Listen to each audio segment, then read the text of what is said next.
Welcome to the conversation on the TYT network. Now, we're going to talk about a really important political project called the Ballot Project. And this is about getting out the vote. It certainly mattered a lot in 2020, that's for sure. There was a tiny, tiny difference between Biden and Trump in some of the swing states. And it's going to matter a lot in the Georgia runoff. So I want to introduce you to some veterans of political organizing. Joining us now are the co-founders of the Ballot Project, Prins-Trachtenberg, Hannah Tahiri, and Nika Makani. And as you can see, they're young. Okay, so Hannah, let me start with you. So what is the Ballot Project and how old are you guys? So we're all juniors in high school, and we're 16 years old, and we founded the Ballot Project, which is basically a high school student-led campaign to get out the vote for. We got out the vote for the general election, but now we are going to be working on local elections as well as the Georgia runoff election. And what we did is we put up flyers around Los Angeles and recruited other student volunteers to help us post these flyers. And it was just easy for people to access the voter registration website through our flyers because we had these QR codes. And that's what we're also doing in Georgia. Okay, so Eitan, let me just jump to Georgia for a second. Well, you guys are in LA. How are you doing it in Georgia? So we've been reaching out through social media and email to colleges and high schools in Georgia and kind of getting them to do the same thing that our Los Angeles volunteers did, go out into their communities, post flyers, raise awareness. We have been meeting with political science groups in high schools and colleges in Georgia too. And just this last weekend, we gave a presentation about the runoff to a political science group from Oglethorpe University in Georgia. Okay, that's amazing. So can you guys see how many people are using here? Nika, let me ask you, how many people are using the QR codes? How has the school or other communities that you've gone to in LA reacted to it? Yeah, so on our website, we can track how many people scan the QR code to get to our website, which is the link to get to the voter registration website. So we can tell how many and generally from where, if it's coming from our Instagram or if they search it up manually. And we've gotten a very positive response from our peers in Los Angeles as well. And everybody's been super helpful. Yeah, so I remember when I was 16 years old, there was I don't want to make it sound like it would happen every day, but there was a moment in the school cafeteria where they were seeing if this kid would eat dog food, okay? So that's what we were doing when we were 16 years old. So I'm curious as to how you guys came up with this idea, where you cooked it up, and how it started. So any of you that wants to explain it, jump in. There was this challenge at our school, and it was trying to see if we could come up with a way to increase voter turnout. And it initially started as an idea. We were only really supposed to just find an idea and create a campaign that could increase voter turnout, but we kind of took it a step further and we started implementing our idea into the world. And that's how we got started actually as a campaign. Oh, that's terrific. Okay, so Eitan, let me go back to you for a second. No, actually, hold on, Hannah, I'm gonna follow up on that. Was it a school-led program? Was it in a particular class? And then was it like different groups that competed against each other to come up with the best idea, or was the whole class working together? Yeah, so it was a challenge that was introduced to us by this innovative center at our school. And it was introduced, I'm not sure if it was K through 12 or middle school through 12, but the high school was sent an email and anyone could participate. So we were competing against different people who also wanted to create campaigns, and we were the winners of that challenge. I see, okay. Schools are great these days, at least some of them are. So I love that they had you guys do that. And look at what this wonderful thing that came out of it. So Eitan, let's talk a little bit more about Georgia. So how can people participate now? If they're watching this, what can they do to help in Georgia?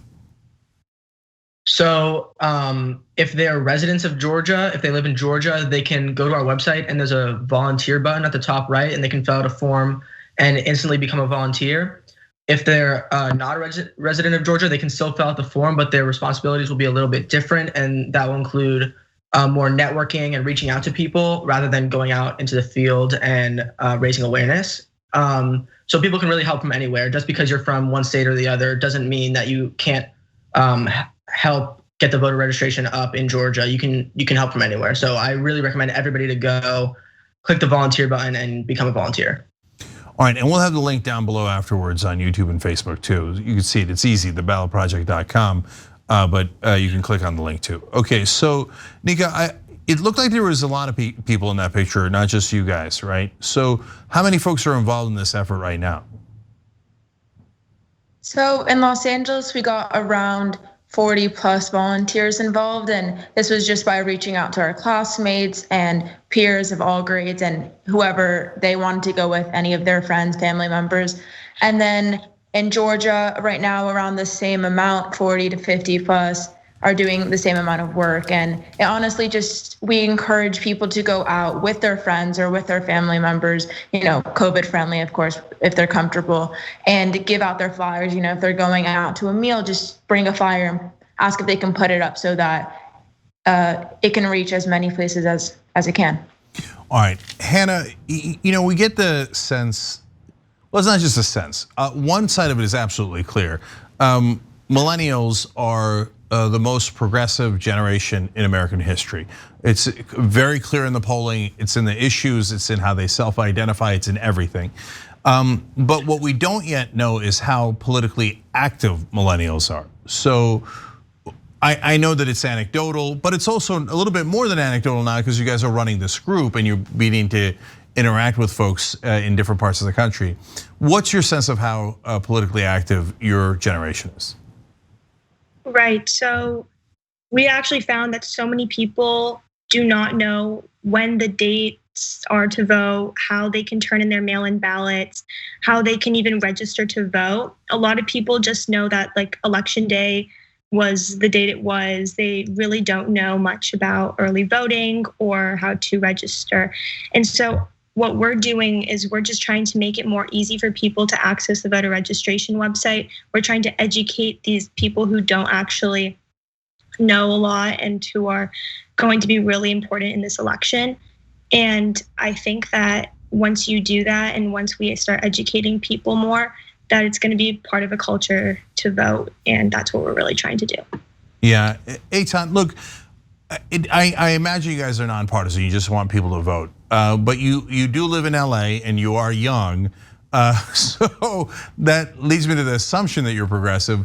But I don't know that. But it's not important what you are. I'm curious, and again, I know that this is anecdotal, and I know that the polling backs it up. But I'm curious, in your experience, how progressive is the younger generation? I mean, I've seen a bunch of people from my generation of all different political affiliations. Obviously, being from where I live, they tend to be mostly on the left side. But I think that my generation as a whole is more progressive than conservative. But as the Ballot Project, it's been kind of interesting having to take a step back and being like, we're nonpartisan, we're gonna approach this in a nonpartisan way, and kind of forgetting about your own beliefs for a moment to put forward the greater cause, which is just to get everybody registered to vote. Yeah, absolutely. And look, sometimes people complain like, I wonder, what the political affiliation of the founders of a particular group are. Who cares? If you're a Republican high school student or college student, you could also register through this. Not only is nobody stopping you, they're encouraging you. So by all means, take advantage no matter which party you're in. So I'll go to Nika on this one.